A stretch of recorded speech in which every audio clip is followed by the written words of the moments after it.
الرحمن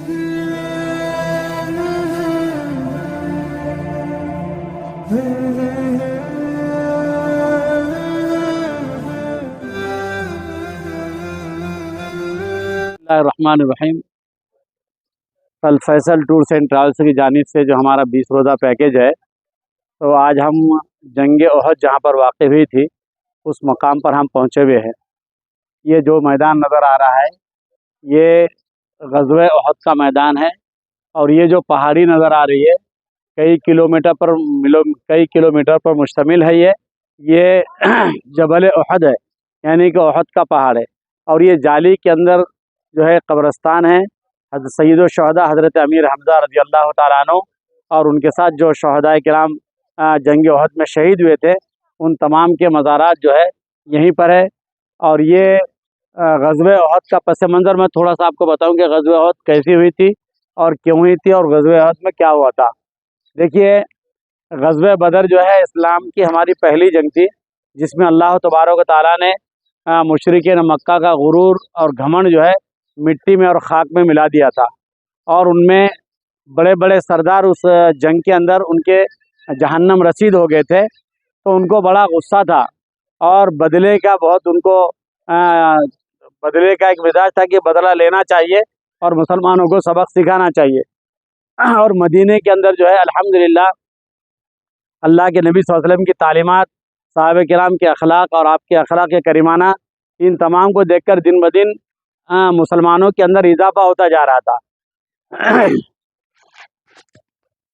دن بدن اضافہ ہوتا جا رہا تھا۔ تو انہوں نے ایک پلان بنایا کہ جو ہے مسلمانوں کو نیست و نابود کرنا ضروری ہے۔ دن بدن یہ ترقی کرتے جا رہے ہیں اور دن بدن ان کا نام بڑھتا جا رہا ہے، تو کیا کیا جائے، تو ایک جنگ کی جائے۔ تو تقریباً 3000 سے کم و بیش لشکر کو لے کر یہاں پر مدینے پر چڑھائی کرنے کا پروگرام بنایا انہوں نے، اور اللہ کے نبی صلی اللہ علیہ وسلم نے یہاں سے آ کر اس میدان میں مدینے سے تھوڑا سا دور، اب تو سب مدینے کے اندر آ گئے، تو یہاں پر جو ہے اس طرف اس جانب جو ہے مسلمانوں کا لشکر تھا۔ یہ جو نظر آ رہا ہے دیکھیے، یہ اس طرف مسلمانوں کا لشکر تھا، اور یہ جو ٹیلا نظر آ رہا ہے پہاڑ ہے، یہ جبل رومات ہے۔ یہاں پر یہاں پر اللہ کے نبی صلی اللہ علیہ وسلم نے 50 تیر اندازوں کو طے کیا تھا کہ چاہے جنگی جو صورتحال ہو، آپ یہاں سے نہ ہٹنا، کیونکہ یہ ایک جنگ کا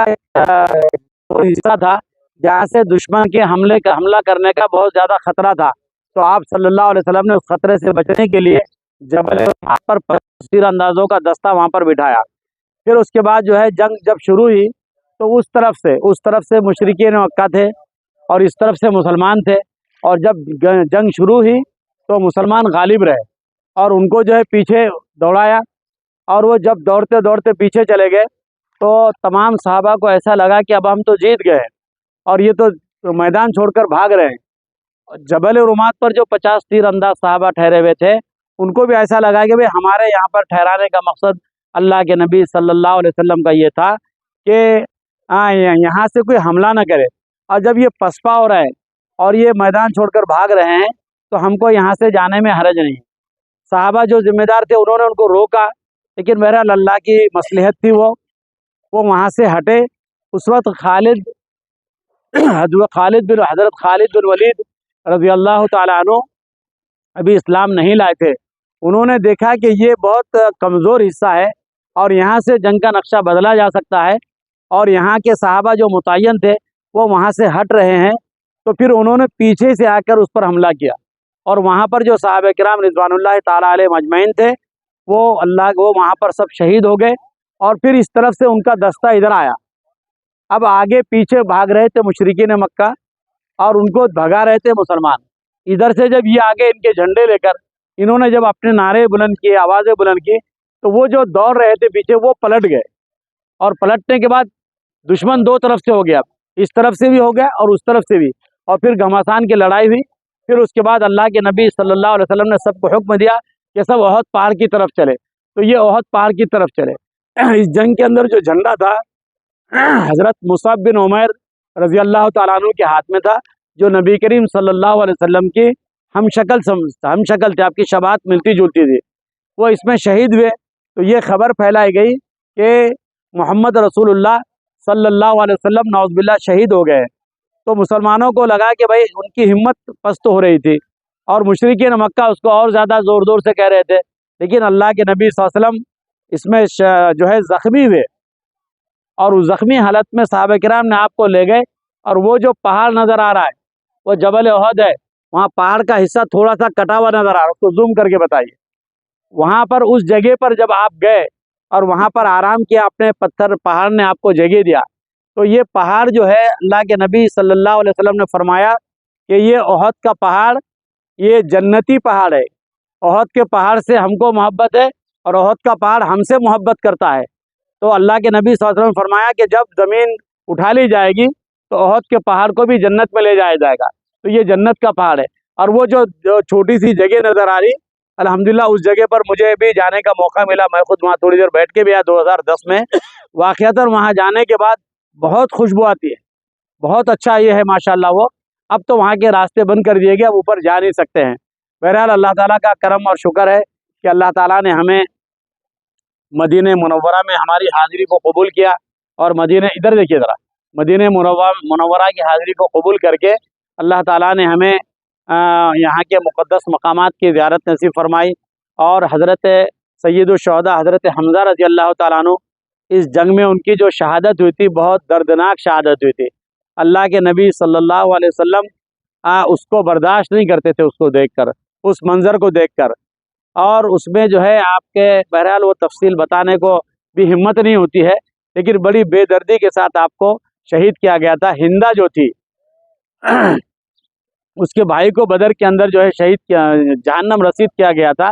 تو اس نے جو ہے قسم کھائی تھی کہ جب تک میں حمزہ کا کلیجہ چبا کر نہیں کھاؤں گی میرے دل کو سکون نہیں ملے گا۔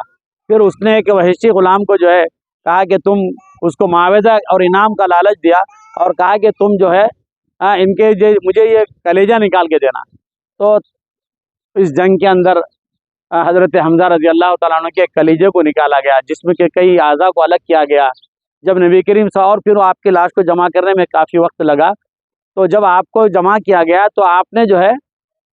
آپ کو جو لاش دیکھنا برداشت نہیں ہوا، اس لیے سید الشہداء کہتے ہیں، شہداء کے سردار ہیں اللہ کے نبی صلی اللہ علیہ وسلم۔ حضرت حمزہ رضی اللہ تعالیٰ عنہ سے، حضرت امیر حمزہ رضی اللہ تعالیٰ عنہ سے بہت زیادہ محبت کرتے تھے، آپ کے چچا تھے وہ۔ جو ہندا نے جو قتل کروایا تھا، آپ کو شہید کروایا تھا،